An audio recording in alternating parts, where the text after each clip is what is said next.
नमस्कार दोस्तों, आशा करता हूँ आप सब कुशल मंगल हैं। दोस्तों, आपका साथी मनीष स्पिरिचुअल सी चैनल में आपका फिर से स्वागत करते हैं। आज एपिसोड 78 दूसरे अध्याय के श्लोक 44 सांख्य योग पर विचार विमर्श करते हैं। तो पिछले अध्याय में हमने श्लोक 42 और 43 में देखा कि हमारी 5 इंद्रियां हैं, 5 सेंसेस हैं: आँख, नाक, कान, जिह्वा, त्वचा, और इनका हम उपयोग करते हैं और हम सदैव करते रहते हैं। हम 2 चीज़ें कर सकते हैं। पहला हमने बात किया था कि हमने सेंसेस को तृप्त करना है या सैटिस्फाई करना है, अपने डिज़ायर को जीवन का लक्ष्य बनाना है, मानना है और उसी को प्राप्त करने के दिशा में अग्रसर रहना है। और दूसरा है कि इंद्रियों को संयम में रखना, यानी कंट्रोल में रखना for the achievement of purpose of life. तो हमने यह भी देखा कि हम लोगों को भी कुछ समय के लिए भौतिक सुख की चाहत से ऊपर उठना चाहिए। तो जनरली हम सब में एक फिजिकल डिज़ायर होती है कुछ अचीव करने की लाइफ में, लेकिन with time and passage of life धीरे धीरे हमें इससे ऊपर उठना चाहिए। भौतिक दुनिया की नश्वरता को पहचानना चाहिए और अपने आध्यात्मिक सार से फिर से जुड़ने की ज़रूरत को समझना चाहिए। तो if we do not control our senses, then there will be a lack of understanding, and due to lack of understanding we try to use or exploit them in countless ways. तो क्या होगा अगर हम श्लोक 42 और 43 में दिए गए संदेशों का पालन नहीं करेंगे?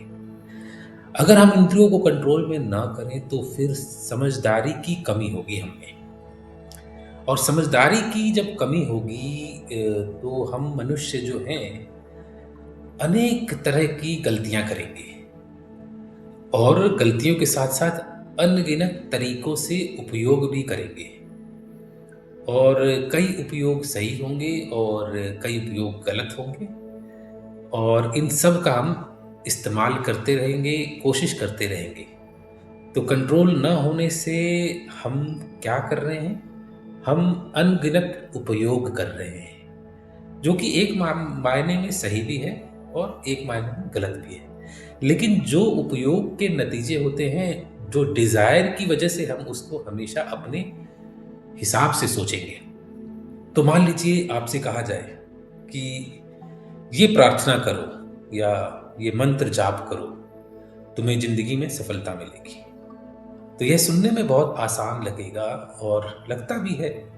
इसलिए हम में से ज़्यादा से लोग जो हैं वो व्यवहारिक ता को छोड़ देंगे और इस चीज़ का अभ्यास करने लगेंगे, प्रयास करने लगेंगे और बात मान लेंगे। तो लेकिन समस्या क्या है? समस्या है मिस इंटरप्रिटेशन की, या गलत मतलब निकालने की वजह से होती है। यानी यदि हम ईश्वर या भगवान से दिए गए संदेशों का गलत उपयोग या मतलब निकालेंगे, तो मनुष्य में एक गलत धारणाएं पैदा होती है। तो ऐसा ही सभी धर्म के साथ होता है, मिस इंटरप्रिटेशन। तो मिस इंटरप्रिटेशन से जो भी होगा वो गलत ही होगा। तो चलते हैं अध्याय 2 सांख्य योग श्लोक 44। उससे पहले मित्रों, मेरा निवेदन है कि मेरे चैनल को लाइक और सब्सक्राइब अवश्य करें। भोग ऐश्वर्यं प्रसक्तानां तया अप्रिय चेतसां व्यवसाये आत्मिका बुद्धि समादो न विधीयते। ऐसे मनुष्यों को सांसारिक सुखों में मन की गहन आसक्ति तथा बुद्धि सांसारिक वस्तुओं से मोहित रहती है। इसलिए वे भगवत प्राप्ति के मार्ग पर अग्रसर होने के लिए दृढ़ संकल्प लेने में असमर्थ होते हैं। तो मतलब कि for those who pursue pleasure and power exclusively, whose minds are robbed away by these flowery words, will a certain understanding does not take place in their mind. तो उन मनुष्यों के बारे में सोचिए, उनमें से हम भी हो सकते हैं, जिनका मन इंद्रियों के सुखों के प्राप्ति करने के लिए आसक्त रहता है और वे सांसारिक विषयों और ऐश्वर्य का भोग करने के लिए चिंतित रहते हैं। वे अपनी बुद्धि का प्रयोग अपनी इनकम बढ़ाने के लिए करेंगे, लौकिक प्रतिष्ठा यानी रेपुटेशन बढ़ाने के लिए करेंगे, फिजिकल डिजायर के लिए पूरी करेंगे, सुख संपत्ति का संवर्धन करने के लिए करेंगे और इस प्रकार से भ्रमित होकर वे भगवान प्राप्ति के मार्ग पर अग्रसर नहीं हो पाएंगे और वह असमर्थ रहेंगे। तो वो इस भौतिक जीवन में ही भौतिक सुखों का ही भोग करने के लिए अपने प्रयास को जारी रखेंगे। तो लॉर्ड कृष्णा क्या कहते हैं? वो कहते हैं, I can not serve two matters simultaneously because these two matters have opposite interest. The force of illusion, the Maya, wants to entangle me in the world of matters. और लॉर्ड कृष्णा जी ये सुन रहे हैं और अर्जुन जी ये बोल रहे हैं, while you want to liberate me from its clutches. तो हे मेरे प्यारे भगवान, मैं एक ही समय में दो चीजों की सेवा नहीं कर सकता, क्योंकि इन दोनों ही चीजों के फायदे एक दूसरे से उल्टे हैं। तो भ्रम की ताकत माया मुझे चीजों की दुनिया में उलझाना चाहती है, जबकि आप मुझे उसके चंगुल से आजाद करना चाहते हैं। तो अर्जुन जी अपनी दुविधा समझा रहे हैं भगवान जी को और फिर अपनी दुविधा को और आगे बताते हैं कि most of these temptations come in the incarnations of sensual pleasure and material treasure. Please, O Lord, help me to see whatever these temptations offer is insignificant compared to what you offer. How can a mere drop of titillation compare with an ocean of satisfaction? तो कहते हैं अर्जुन जी की, हे भगवान, हे कृष्ण जी, इनमें से ज्यादातर लालच, शारीरिक सुख और भौतिक खजानों के रूप में आते हैं। हे प्रभु, मुझे यह समझने में मदद करें कि ये लालच जो कुछ भी देते हैं वह आपके दिए हुए लालच के सामने कुछ भी नहीं है। और कृष्ण जी क्या लालच दे रहे हैं? कर्म को धर्म प्रधान करना। उत्तेजना की एक छोटी सी बूंद संतुष्टि के सागर के सामने कैसे टिक सकती है? तो दोस्तों, निष्कर्ष क्या है श्लोक 44 का? समझते हैं विस्तार से। पहला है कॉशन.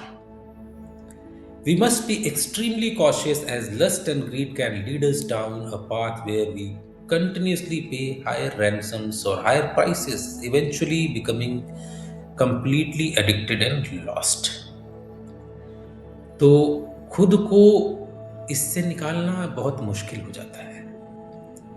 हालांकि कृष्ण की ओर अपना लगाव बदलकर इससे छुटकारा पाना मुमकिन है। जब कृष्ण हमारे मन में भर जाते हैं तो कोई भी चीज हमारी चेतना को नहीं चुरा सकता है। इस मामले में चेतना और मन का इस्तेमाल एक दूसरे की जगह किया जा सकता है, क्योंकि चेतना मन से ही चलती है।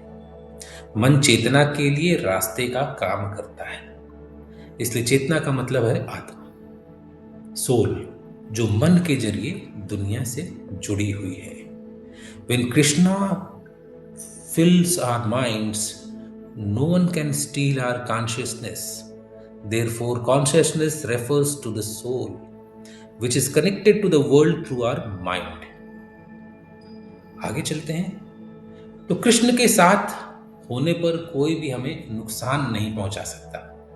यह इस तरीके को आप अपनाकर एक प्रयास कर सकते हैं। हम खुद की और अपनी चेतना को दुनिया की भौतिक चीजों से बचा सकते हैं, लेकिन यह बचाव तभी मुमकिन है जब हम खतरे को पहचानें, जैसे कि कृष्ण ने चेतावनी दी है यहाँ पर अर्जुन को कि आप जो हैं अपने कर्म के मार्ग से भटक रहे हैं। अगर आप दुनिया की चीजों से जुड़े रहेंगे और उन्हें नहीं छोड़ेंगे तो हवस, लालच और अकर्म करेंगे जो हमारी चेतना को डिस्ट्रॉय करते रहेंगे, छीनते रहेंगे। When Krishna is in our presence, no one can harm us. By adopting this method, we can protect ourselves and our consciousness from the worldly things. तो इन्हीं दो संदेशों के साथ मैं आपसे विदा लेता हूं मित्रों। सुख का सदैव सदैव अनुभव करें। जय श्री कृष्णा और मिलते हैं अगले श्लोक में। धन्यवाद।